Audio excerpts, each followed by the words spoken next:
Welcome everyone to the 2021 CAT annual meeting and conference. I apologize that we are again via Zoom. Hopefully we can be together live and in person next year, but I appreciate all of you joining us today. Especially I want to thank you all for volunteering your time.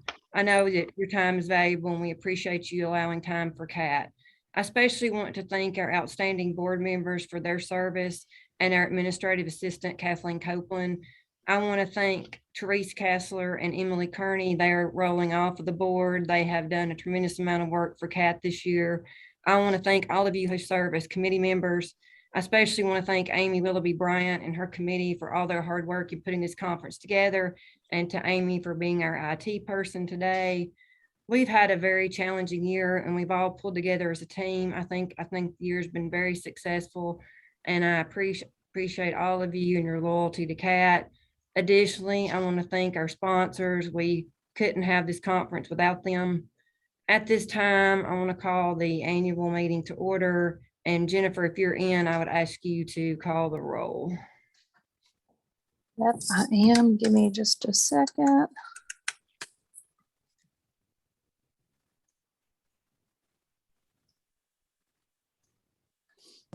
While Jennifer's logging in, I just want to shout out to Sumner County's clerk and master, Mark Smith. Happy birthday, Mr. Smith. Happy birthday, Mr. Smith. Happy birthday. Thank you very much. I'm 39. Ah, Good enough for Jack Benny. It's good enough for me. sure. We'll He know made it- next year. He Bring made a a birthday. career out of it. He made a career out of it. Okay, I'm ready for the roll. You guys are ready. Therese.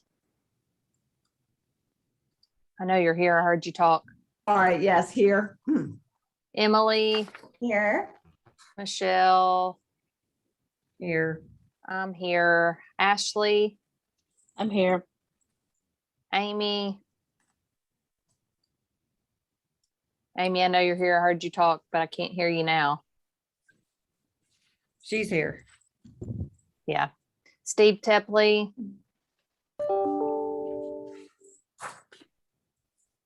Hello. Okay, we'll put Steve down as tentatively absent. Doug Here, and Chancellor Brown. Chancellor Brown is excused. He's in Scotland, but he was emailing me yesterday. Oh, that's right. Linda Norwood, our ex officio. Don't see Linda. Is anybody? She's here. She's Oh, here. she's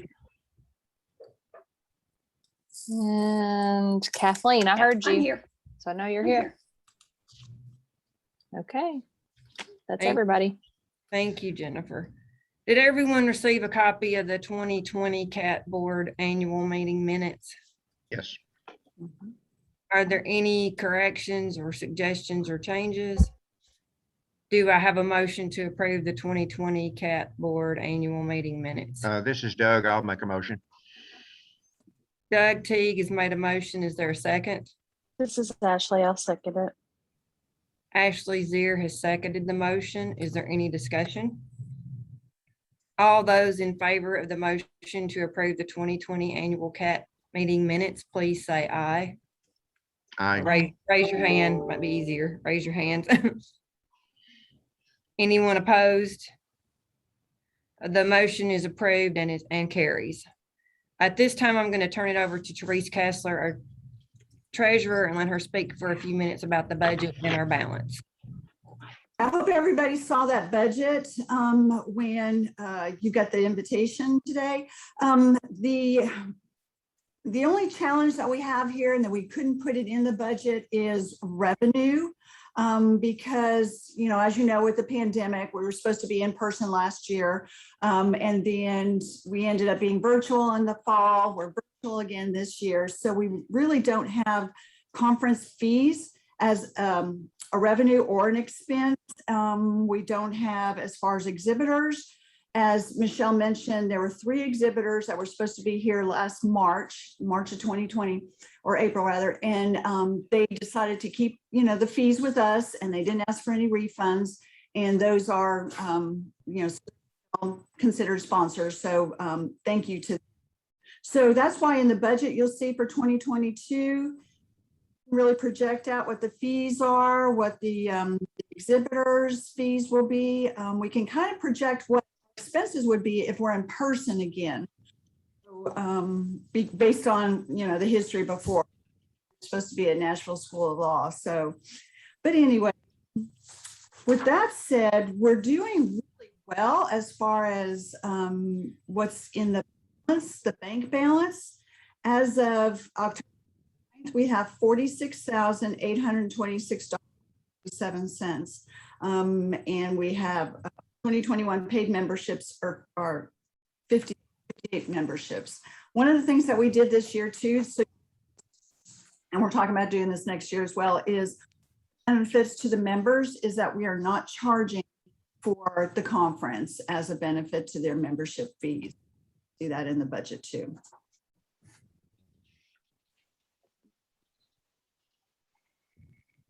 Thank you, Kathleen. Are there any questions about the budget? Do I have a motion to approve the 2021-22 budget?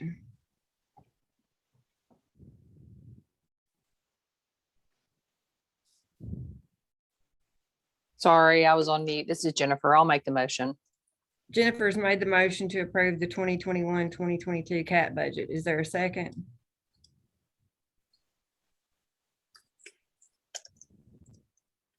I'll second the motion. Is there any discussion? All those in favor of approving the budget, please raise your hand. Or say aye. Put it in the Aye. chat. Any opposed?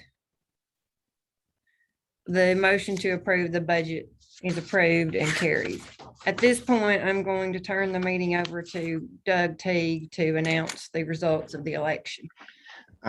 Each November, we elect board members, and typically there are 3 open positions each year. CAT is a 9-member board. Board members serve for 3-year terms. They begin in January. And as you know, those of you who served, as well as those of you who've been on the organization for a long time, know that CAT is a working board. Each board member is actively involved with the projects. Online meetings are held at least once a month. So it's a very active board. This year, we have 3 outstanding candidates, Judge Inslee Hagan, General Sessions Judge and Probate for Wilson County. And also Judge Hagan is going to be going to address the group here in just a few minutes. Ms. Jennifer Shepard is founding partner of Martin Heller Potemba. I hope I pronounced that correctly. And Shepard, PLLC in Nashville. And also Mr. Fran Bass, who is Assistant Counsel for the Office of General Counsel for the Department of Human Services, State of Tennessee. And since we do not have contested positions this year, we ask that these persons please be elected by acclamation so that they can begin their service in January. And I would ask all those in favor, please raise your hand of electing Judge Inslee, Judge Hagan, I'm sorry, Jennifer Shepard, and Mr. Fran Bass. Any opposed? Okay, then these 3 persons will begin service in January. We're thankful for their service to CAT. And there's one other thing I want to mention, if I can have just an additional minute. 2 of our board members have gone above and beyond what is typical. Amy Bryant was elected to the National Guardianship Association Board of Directors. And in order to achieve this, you have to be chosen by the NGA voting members throughout the entire United States. So congratulations to Amy. This is an outstanding achievement and a major accomplishment. And I think recognition for her as well as all of us in Tennessee. And we give her our total support for the duration of that position. Also, Michelle Poss, our current president, is the member spotlight in the National Guardian publication this month. And this recognizes a conservator who excels in service to their clients and to the guardianship profession and has earned national recognition for that effort. So congratulations to Michelle, congratulations to Amy, and we are so glad to be able to work with y'all in the Conservatorship Association of Tennessee. Anything else regarding election? Okay, Michelle, we'll turn it back over to you. Thank you, Doug, and thank Okay. you. I don't see Steve Tapley with us this I heard his week. voice. You did? Steve, are you with us? Steve? Okay, Jennifer, I'm going to turn it over to you for the legislative report. If Steve joins us, I'll go back to him.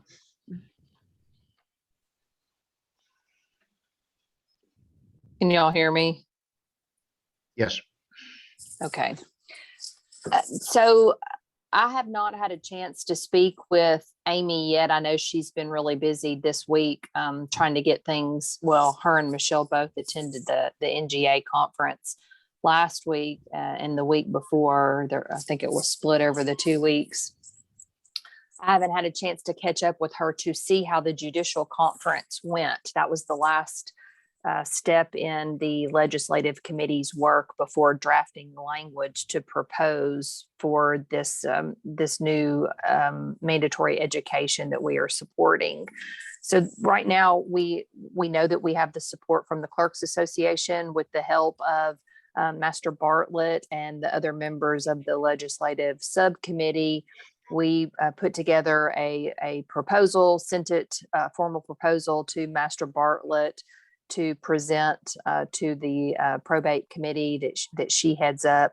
And they received it well, it's my understanding, and they came back with a resolution from the Clerks Association that supports the mandatory training that we are suggesting.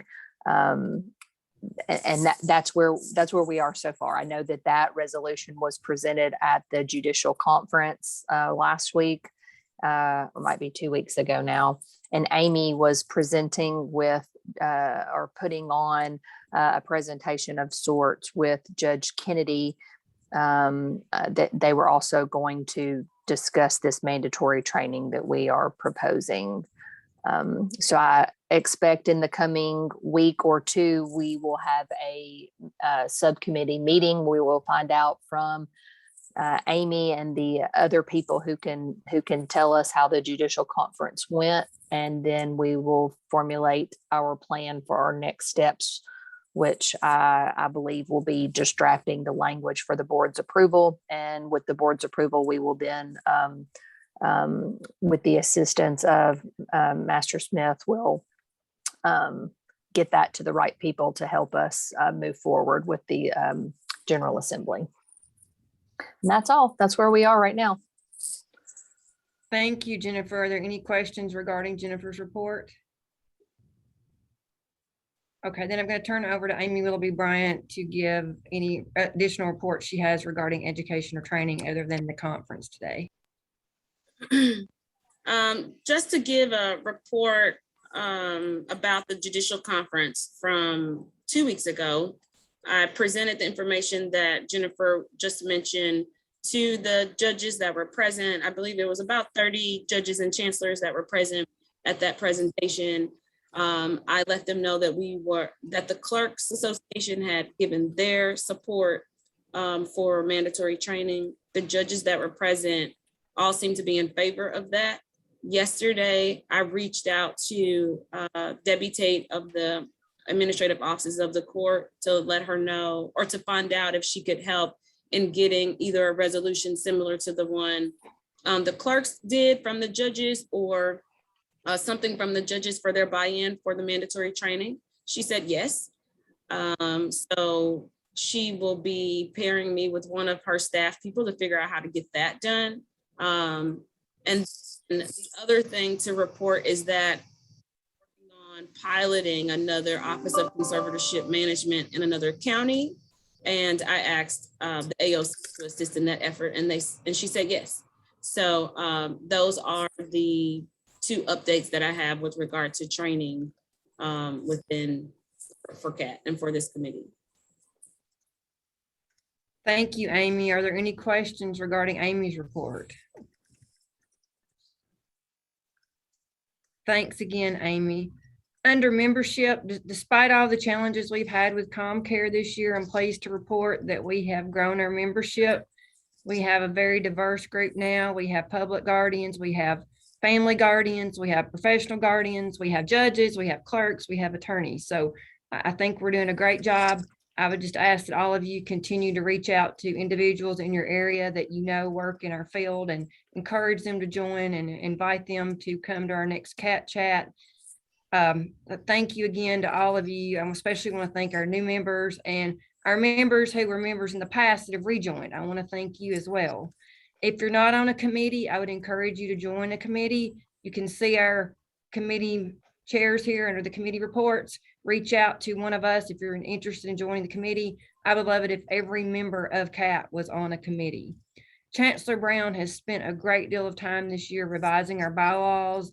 We anticipate we will be sending those out the first of the year, and we would ask you to be on the lookout for the bylaws to review those and to participate in the vote when we send out the link to revise the bylaws.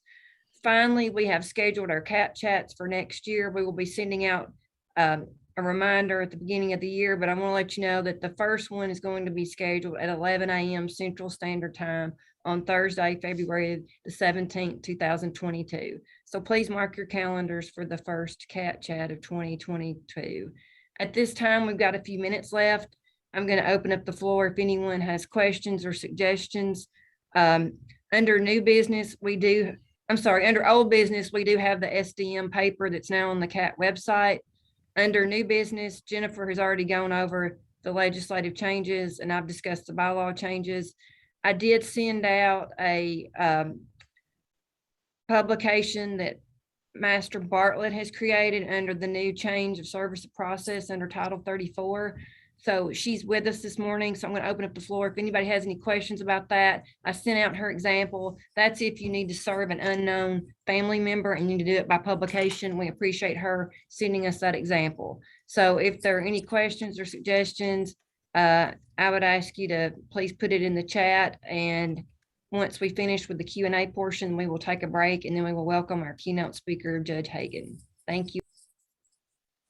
Michelle, can you tell me the CAT chat Yes, date again? February what? 17th, Okay. Thank you. Thursday, 11 a.m. Central. Jennifer, could you share with everyone about the swearing on the medical reports, how that you've had different jurisdictions do it different ways when you do the perjury as opposed to the having it notarized? Sure. So we are required to file a sworn report of physician when we filed the petition for letters of conservatorship to have a conservator appointed for someone who's suffering from a disability. We usually file it at the same time as the petition, or we're in the works of obtaining it, and then we get it filed shortly thereafter. My office has run into issues in the past being able to get those reports notarized, and the standard forms that are often provided by the court's offices do have a place for notary. Maybe 3 years ago, 2 years ago, 3 years ago, one of my law partners was in a litigated case in a county outside of Davidson County, and the report of physician was signed under penalty of perjury pursuant to Tennessee Rules of Civil Procedure 72. Or maybe it's 76. I'm sorry. Master Smith, do you know off the top of your head? It's either 72 or 76. Not top of my head, but I'll grab the book. Okay. Thank you. And I could quickly look it up too. He was in a contested case, and the other side presented a report of physician that was signed under penalty of perjury pursuant to Tennessee Rules of Civil Procedure. My law partner argued that that was not a valid report of physician because it was not notarized, and he lost that argument. And the judge in that county explained to him that the Tennessee Rules of Civil Procedure specifically allow for things that would otherwise be sworn to or notarized instead to be signed under penalty of perjury, as long as you have the specific language that says pursuant to the rule, this is signed under penalty of perjury. It's Well, 72, because- Jennifer. 72, thank you. Mhm. Because we have experienced difficulties ourselves in getting reports notarized, we thought, well, that's handy. And we changed our internal forms and began using that under penalty of perjury as well. Most of the time, we don't have issues. In Davidson County, it's routinely accepted. I've never had Judge Kennedy not accept one from us. I don't think that I've even had another attorney oppose it in Davidson County. It's just, we just do it and it's just widely accepted. But not all counties feel the same way. So I've recently had it come up in Rutherford County, and the guardian ad litem in this particular case opposed the report because it wasn't notarized. And I, pointed her to the rule. She said she didn't agree with me. And rather than be held up in court, we just cured the issue by going ahead and getting a report of physician notarized and filing it before the hearing. At the hearing, while we were in front of Chancellor Scarlett, I asked him if he would give us his opinion one way or the other. And initially, he said he agreed with me that he thought that the rule was plain and it says under penalty of perjury. However, the more we talked about it, he seemed to shift the other direction and say he just wasn't sure and he really wasn't prepared to make a decision because it was moot since we had filed one that was notarized anyways. Since then, I filed a petition and a report of physician in Sumner County with Chancellor Oliver, and Master Smith contacted me and we had this discussion. And I think he seemed to agree with me about the notary section being okay to drop it off as long as it was signed under penalty of perjury. But maybe Chancellor Oliver didn't agree. Because we've had such conflicting positions from the different counties, this is something that I brought up also with Master Bartlett, that, this wasn't, specific to something that I was addressing as a board member of CAT, just as somebody who practices in this area. And I think that her response, Master Smith, you can correct me if I'm wrong, but I think her response was that she didn't see any problem with it and she thought that it was okay to have it signed under penalty of perjury. Is that what you understood too? Yes, ma'am, it is. Okay. Now, what the Chancellor Oliver was saying,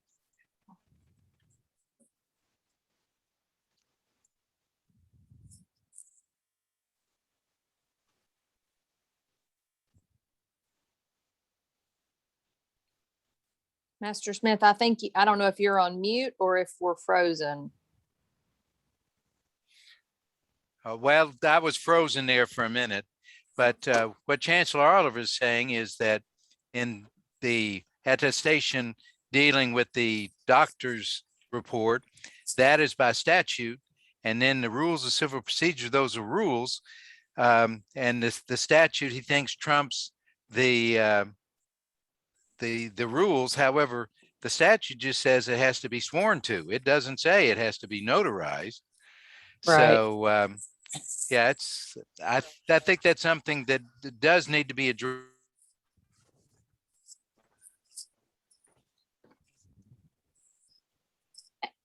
Yeah, yes, I think that it's inconsistent and it needs to be addressed. And that's something that the legislative committee can work on maybe in this coming session. I think that also one of the things that Chancellor Oliver was mentioning is that there are other sections in the probate code that specifically talks about things being signed under penalty of perjury in lieu of a notary stamp. And I think his position was that if the report of physician can be signed under penalty of perjury. The statute should specifically say that. Is that right, Master Smith? That's sort of where we were going. Well, I dropped out, but yes, that's kind of what he's saying. However, I think on the declaration made under penalty of perjury is enough. So if it, and I'm doing most of the conservatorships now, so I'm approving those, but you're going to have to be careful and find out what the jurisdiction that you're in says, and just not assume that the under penalty of perjury will work. And that's why I tried to press Chancellor Scarlett the day that I was in court is, we file, several of these a year in Rutherford County, and we would like to know for our next case, we just modify the form that we use per county, and we would just, we just would like to know. But I think that the most appropriate thing would be just having the statute clarified so that there's consistency across the board. But until then, yes, you just need to know what the preference of that particular county is, whether it's the clerk and master that's handling it or a judge or a chancellor. And if we want to get the statute clarified, we need to make that decision by next month, because it'll be too late once they get in session in January. So if that's something that really the legislative committee needs to address that like immediately, and then get someone to sponsor that change, it's I think a minor change, but we could have major implications. And I think if we could do it under penalty of perjury, the doctors would certainly appreciate it, and it would make it much easier to get those medical reports done. I agree. I mean, we, and I'm not speaking ill of doctors at all, but I think we all have run into situations where the doctors are not overly helpful for lawyers. Like that, they are not going out of their way to help us generally. Even though it's something that maybe benefits their patient. They just are not, if they don't have a notary on staff, they really are not willing to, go out of their way to go somewhere else and have it notarized. And often what ends up happening for us is we just have to send one of our paralegals to the doctor's office to notarize it for them. But I understand everybody doesn't have that, the ability to do that. This is Fran So Bass with Human Services, and we have switched and are using the civil procedure rule, and it's very helpful. have you had anybody reject it? Oh, well, Fran, do you only file in Davidson County, or do you file outside of Davidson County?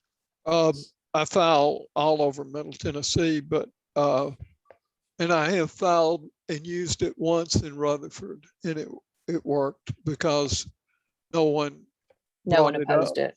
Right. No one opposed it. Because it is a big problem with doctors. Right. Okay. Well, if everybody's okay with that, and Michelle, if can I add that to the new business section of the minutes, and I will add that to the to-do list for the legislative committee to discuss along with the proposed language for the mandatory training. Yes, Jennifer, thank you. And we will schedule a meeting. I have another piece of information from Judge Kennedy that we need to add on as well. So thank you all. Okay. I'm going to turn it over to Amy. We need to get started with the conference. Thank you all.